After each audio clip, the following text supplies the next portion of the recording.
कौन है वो बोलो ना पहले, वो कौन है? पूछो, कंपनी का ओनर है तो बात कर सकते हैं, किसी और से हम क्यों बात करना, किसी और से क्यों बात करना, वो बोलिए. స్థానికులు అయినప్పుడు ఇది ఎల్లమ్మ చెరువే, కాకపోతే దీన్ని రెండు భాగాలుగా వేసిరు. ఇక్కడ ఉన్నటువంటి కొంతమంది కబ్జాదారులు ఎవరైతే ఉన్నారో ఇది చూడండి, ఈ కంప్లీట్ వాటర్ని తట్టుకోవడం కూడా ఎంత బలమైనటువంటి నిర్మాణం చేశారో.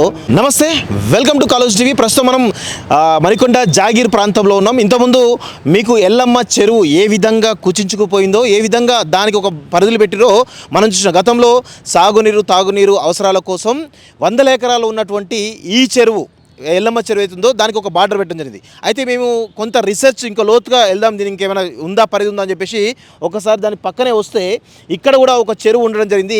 ఇది ఎక్కడ కొంతమంది ఇక్కడ స్థానికులు అయినప్పుడు ఇది ఎల్లమ్మ చెరువే, కాకపోతే దీన్ని రెండు భాగాలుగా వేసిరు. ఇక్కడ ఉన్నటువంటి కొంతమంది కబ్జాదారులు ఎవరైతే ఉన్నారో ప్రభుత్వ అండతో దీన్ని రెండు భాగాలుగా వేసి అని చెప్పేసి మనకు స్పష్టంగా తెలుస్తోంది. అయితే ఇక్కడ అసలు విషయం ఏంటంటే, ఒక సంచలన విషయం ఏంటంటే, చెరువులోనే ఏ విధంగా పిల్లర్లు వేసి కన్స్ట్రక్షన్ వేసిరో ఒక్కసారి మీరు క్లియర్గా చూడాల్సిందిగా కోరుతా ఉన్న మిత్రులారా.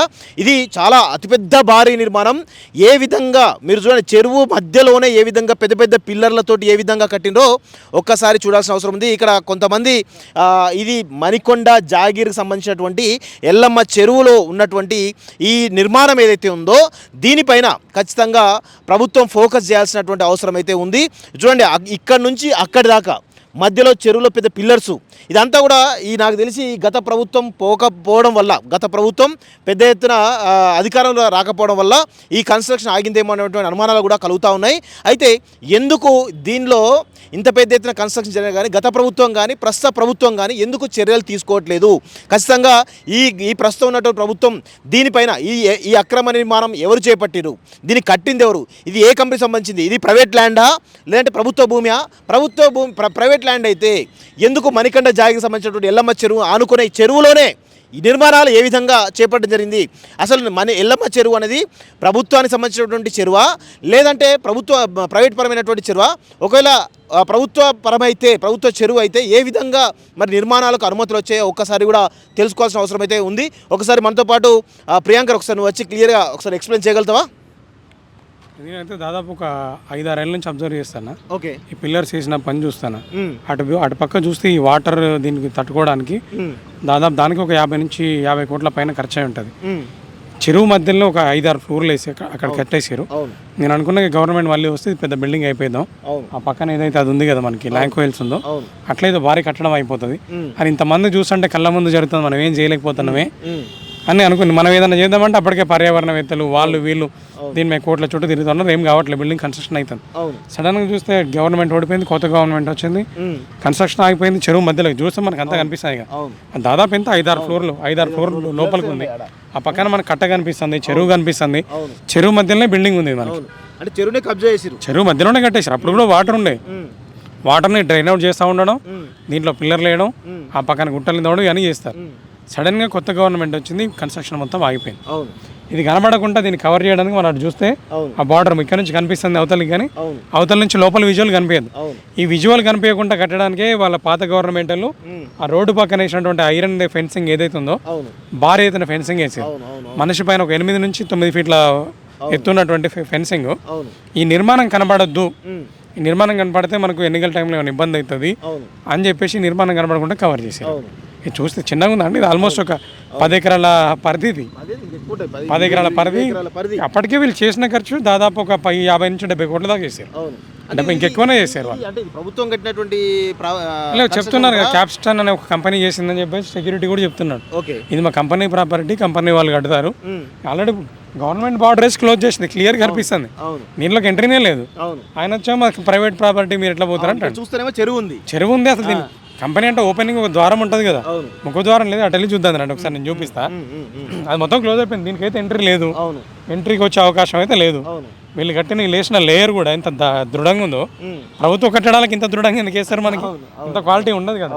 ఒకసారి అటు చూపి నవీన్ కిందన, ఇక్కడ చూస్తే ఎంత లోతుందో ఒకసారి చూడు, ఒకసారి చూడండి ఇటు ఎంత లోతుందో, ఒక్కసారి అటు చూపి నవీన్. ఇది చూడండి, ఈ కంప్లీట్ వాటర్ని తట్టుకోవడం కూడా ఎంత బలమైనటువంటి నిర్మాణం చేశారో ఒక్కసారి మీరు క్లియర్గా చూడండి. ఇక్కడ నుంచి అక్కడ దాకా మొత్తం ఇంకా ఎక్కువ పెద్ద ఎత్తున అక్కడ దాకా ఉంది, 300 మీటర్స్ 400 మీటర్స్ ఉన్నట్టున్నది క్లియర్గా. ఒకసారి క్లియర్గా చూడండి, మీకు క్లియర్గా అర్థమవుతుంది. క్లియర్గా చూడండి ఇగో నేను ఇంత పెద్ద ఎత్తున ఉన్నా ఇగో అది ఎంత లోతుకుంది ఏ విధంగా ఉందో ఒక్కసారి చూడండి క్లియర్గా. బార్డర్ మొత్తం చూపి, పొడవు ఒకసారి చూపించాలి, పొడవు అక్కడి వరకు చూపించు. కట్టిని ఒక్క ఈ బేస్ అయితేంది, ఇదైతేంది, దీనికే వాళ్ళకి 50-100 కోట్ల ఖర్చు ఉంటుంది ఈజీగా. అంటే దీన్ని ఎంత భారీ ఎత్తున వాళ్ళకి సమర్పించి ఉంటే కనుక ఇంత ధైర్యం కట్టాలి. ఒక కన్స్ట్రక్షన్ కాస్టే వీళ్ళకి ఒక 1000 నుంచి 2-3 వేల కోట్లు వస్తే దీనికి అమ్ముకుంటే వాళ్ళకి ఎంత ప్రాఫిట్ రావాలి. దీనికోసం గత ప్రభుత్వంలో ఉన్న మున్సిపల్ మంత్రి ఎవరైతే ఉన్నారో నాకు తెలియదు, ఆయన ఎవరున్నా గతంలో కేటీఆర్ అయినా ఆ మున్సిపల్ భవనాలు డెవలప్మెంట్ సంబంధించి ఆ మంత్రికి ఎంత సమర్పించుకున్నారో ఇక జనాలు ఊహించుకోవాలి, వాళ్ళకే తెలుస్తుంది. ఇంత పెద్ద కట్టడం చెరువు మధ్యలో మళ్ళీ సరే పక్కనది కాదండి, ఇది నేను అదే అంటున్నా, అది పక్కనది కాదు, మధ్యలో చెట్లు ఒక మధ్యలో కట్టబోసి మీకు అనిపిస్తుంది కదా క్లియర్గా, ఇది చెరువే కదా, మధ్యలో వాక్వే కనిపిస్తుంది కదా, అవతల చెరువు ఈతల చెరువు అయినప్పుడు ఇది చెరువు కాకుండా ఎందుకు ఉంటుంది?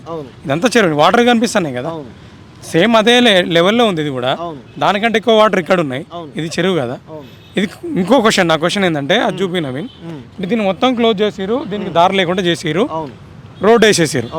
ఇది డెమాలిషన్ చేయకుండా ఈ పనిని ఎందుకు చేసినట్టు గత ప్రభుత్వం?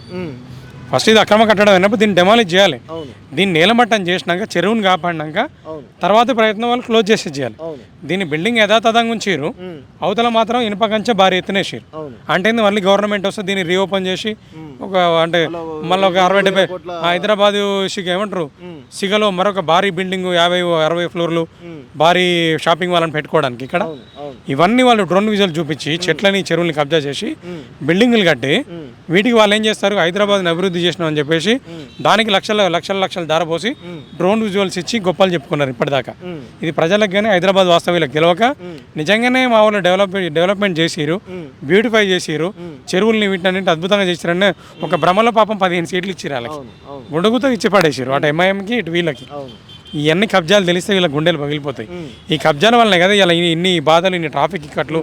ఇక్కడ ఆల్రెడీ మాదాపూర్ హైటెక్ సిటీ అభివృద్ధి చెందింది, అరే ఉన్న గుట్టల్ని లేక్స్ని కాపాడాల్సింది పోయి నువ్వు ఇంకా విచ్చలవిడిగా పర్మిషన్ ఇచ్చి కమిషన్ల కోసం కొత్త కంపెనీలని బినామీలను పెట్టుకొని విచ్చలవిడిగా చేస్తే ఇలా పాపులేషన్ డెన్సిటీ పెరిగిపోయింది. 50% ఓపెన్ అయితేనే ఇవాళ బిల్డింగ్స్ మనకు ట్రాఫిక్ విపరీతంగా అయిపోయి గంటలు గచ్చిబౌలి నుంచి మన మేదీపట్నం ఇటు పక్క పంజాగుట్ట పోవాలంటే 1-2 గంటలు పడుతుంది. మరి ఈ 50% బిల్డింగ్లు కూడా కంప్లీట్ అయిపోయి మిగతా పాపులేషన్ వస్తే ఇంకా పొల్యూషన్ ఎంత పెరగాలి, డ్రైనేజ్ ఎటు పోవాలి, ఈ ట్రాఫిక్ ఎవరు తట్టుకోవాలి? ఇదే విషయాలు నేను గతంలో కూడా చెప్తాను, కానీ ఏదైనా మీద పడితే తెలియదు అన్నట్టు ప్రజలకు ఇప్పటిదాకా ఏం అర్థం కాలేదు. ఒకసారి వచ్చి జనాలు కనుక చూస్తే మొహం మీద ఉమ్మేస్తారు గత ప్రభుత్వాలని. రేవంత్ రెడ్డి గారి ఈ కన్స్ట్రక్షన్ ఇప్పుడు కూల్చాల్సిన అవసరం ఖచ్చితంగా రేవంత్ ప్రభుత్వమే ఉంది. మొత్తం డెమాలిషన్ చేసి ఈ చెరువుని కాపాడాలి, ప్రొటెక్ట్ చేయాలి. ఆ ఇనుప కంచెల అవన్నీ ఎందుకు కట్టి విచారణ చేయాలి, ఎవరి వల్ల జరిగింది, ఎందుకు జరిగింది. ఇంత ఉత్తగా వదిలిపెట్టదుగా, వదిలిపెడితే నెక్స్ట్ మళ్ళీ వస్తే మళ్ళీ ఇంకోటి చేస్తాడు. కాబట్టి కఠిన చర్యలు తీసుకోవాలి, వాళ్ళకి లైఫ్ టైం చేయలేదు. యాక్చువల్గా ఇది భారీ విధ్వంసం అని చెప్పేసి మనకు చెప్తా ఉన్నారు క్లియర్గా. అదేవిధంగా ఇది కంప్లీట్గా ఏదైతే ఎల్లమ్మ చెరువు ఉందో, ఏది మణికొండ జాగిరి ప్రాంతంలో ఉన్నటువంటి ఎల్లమ్మ చెరువు అవుతుందో దాన్ని కొంత 100 ఎకరాలు విస్తీర్ణమైనటువంటి చెరువును కొంతమేర మాత్రమే దానికి హద్దులు పెట్టేసి దానికి కన్స్ట్రక్ట్ చేసి పక్కన ఉన్నటువంటి చెరువు ఆనుకొని ఆ చెరువుని సగం చేసేసి ఇంకో సగంలో భారీ నిర్మాణాలు చేపడుతున్నటువంటి ఘటన మనం చూస్తూ ఉన్నాం.